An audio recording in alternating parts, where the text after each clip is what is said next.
네, 유튜브 여러분 안녕하십니까? 마음에 들지 않는 사람은 거절하기. 통일방송의 김영무입니다. 이렇게 사람이 살면서 제일 관심이 있는 것이 과연 무엇일까요? 사람이 인내심 있게 바닥난 유학생들은 이제 폭발하고 마는데요. 그녀는 이제 탁차를 치면서 일어나는 외치는 것이 대체 내가 어디가 좋아서 이렇게 쫓아다니는 거야? 말 좀 해봐. 말 좀 거쳐보게. 만약 당신이 아름다운 여성이라면 종종 이와 같은 경우에 처해서 될 것입니다. 군질기에 당신을 쫓아다니는 상대를 어떻게 떨쳐낼 것인가? 아래와 같은 기술을 익혀보기를 바랍니다. 그래서 사람이 살다 보면은요, 여러 가지 이제 자신감 넘치는 사람을 만났을 때, 첫 번째, 때로는 자신감 넘치는 사람이 이제 당신을 되게 귀찮게 하기도 합니다. 그래서 회사의 우수한 인재이기도 하고, 또 그의 가장 큰 문제의 상대방이 이제 원하는 게 뭔지 잘 모르는 점들이기 때문에 이게 회사에서 새로운 여직원이 자신에게 이제 호감을 가졌다고 착각을 할 때, 그래서 매일 이제 그녀에게 커피를 타주고 퇴근 후에 집까지 발해대주는 그런 일들이 요즘에 많지요. 그래서 이 여직원의 아버지가 입원을 하게 되었고 매일 이제 병간호를 하느라고 그녀는 지쳐 있는데요. 처음에는 거절하기 미안해서 잠자코 있던 그녀가 결국 그에게 이제 말을 합니다. 우리는 안 될 것 같아요. 그래도 하 선생님은 여전히 알아듣지 못하고 그녀에게 악몽 같은 존재가 이제 되어버리는 거. 그리고 이런 사람들은 정말 지독해가지고요. 여자를 한번 이렇게 무조건 이게 제 편으로 만들어야 된다는 생각으로 무지하게 하지 말아야 될 행동들을 많이 하고 있습니다. 그래서 두 번째를 보면은요, 완벽한 그가 마음에 들지 않는다면은요, 이런 개연적정기에 된 당신들에게 아직 좋은 사람이 나타나지 않았다는 겁니다. 그래서 우리도 멋진 왕자님들이 나타나길 바라지만 혹 실망해서 되면 어떻게 할 것인가 하는 것들도 천연한 남자나 많이 생각하는 인생길이죠. 그래서 운행 직원에게 친구의 소개로 이제 사람을 만났는데요. 자신감 가득 찬 모습이었는데 명문대학교에서 이제 외국어를 전공했고, 그리고 또 외국 유학을 다녀온 현재 자신이 번역회사를 갖고 있다고 합니다.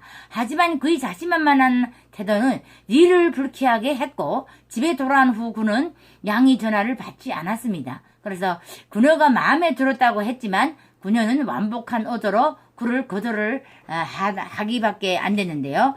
살다 보면 조건이 매우 뛰어난 남자를 만날 때가 있어요. 하지만 그가 당신에게 상대로 적합하지 않을 수가 있다는 겁니다. 그러면 마음에 들지 않는 사람이 아무리 잘났다고 한들 무슨 소용이 있겠는가? 이럴 때는 두 가지 방법이 있는데요. 첫째, 그를 계속 추켜 세운다. 둘째는 나쁜 여자를 흉내를 낸다. 어떤 방법을 사용하든 그 남자가 먼저 도망갈 것이라고 생각을 해야 되는 겁니다.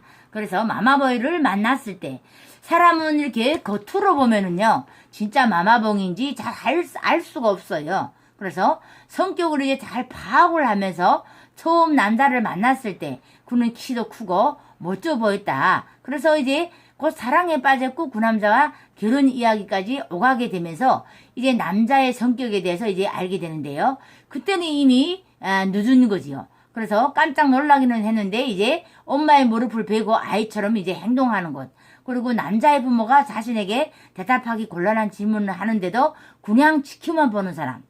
그리고 남자의 부모는 그녀가 바에서 일하는 이야기를 듣고는 그녀를 집에서 쫓아냈다고 합니다. 그렇게 이튿날 그녀는 남자의 행방을 듣지 않았고요. 이렇게 여자의 선택이 옳았다. 이런 유행의 남자는 부모를 거스르고 여자에게 만족할 만한 답을 줄 수 있는 사람이 아니라는 겁니다. 그래서 당신에게 아무런 느낌이 없는 좋은 사람이라면 용가리는 회사 동료이기도 하는데요.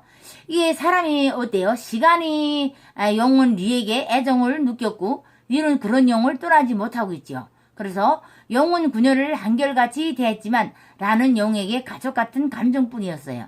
이렇게 어떻게 해야 할까? 이런 남자를 거절하는 데는 기술이 아주 필요합니다. 적당한 시기를 골라 이렇게 말해보라는 겁니다. 나 사랑하는 사람이 생겼어. 영훈 나한테 가족 같은 사람이 가족 같은 사람이니까 말해주는 거야. 그리고 부의 관심에 무심해져라는 겁니다. 또 이런 농담을 던져서 나한테 잘해주면 나중에 아내 될 사람한테 질투할 거야 라는 이런 말을 해서 그 사람이 이제 스스로 떨어져 나갈 수 있게끔 만드는 것도 하나의 방책이라고도 말할 수 있겠죠. 저도 처녀 시절에 여러분들과 같은 똑같은 이런 경험을 많이 했어요. 진짜 남자를 만나서 첫 남자를 만나가지고 이제 사귀었는데요. 이제 문제는 우리 때만 해도 이제 부모님들이 반대를 하면은요, 절대 그거는 이제 성공을 할 수가 없어요. 부모님들이 반대를 해서 너는 저 사람이 저런 사람이니까 결혼을 못한다 하면은요, 거기서 끝나는 거예요.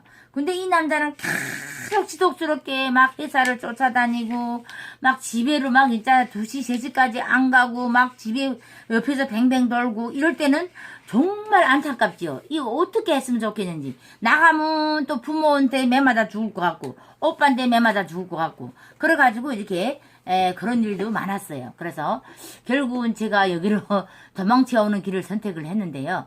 물론 와서 생각을 해보니까 그래도 첫사랑이다 보니까 잊혀지지는 않는 거는 사실이에요. 하지만 그 사람도 마마봉이었거든요. 부모들이 하라는 대로 하는 그런 사람이었기 때문에 집에서도 많이 말렸던 것 같아요. 그래서 부모님들이 말렸던 것이 저한테는 잘했던 것 같다. 내가 그래도 포기를 해서 여기로 온 것이 잘한 거라고 저는 생각을 하고 있습니다. 지금 통일방송의 김영금이었고요. 구독과 좋아요를 눌러주시기를 바랍니다. 감사합니다.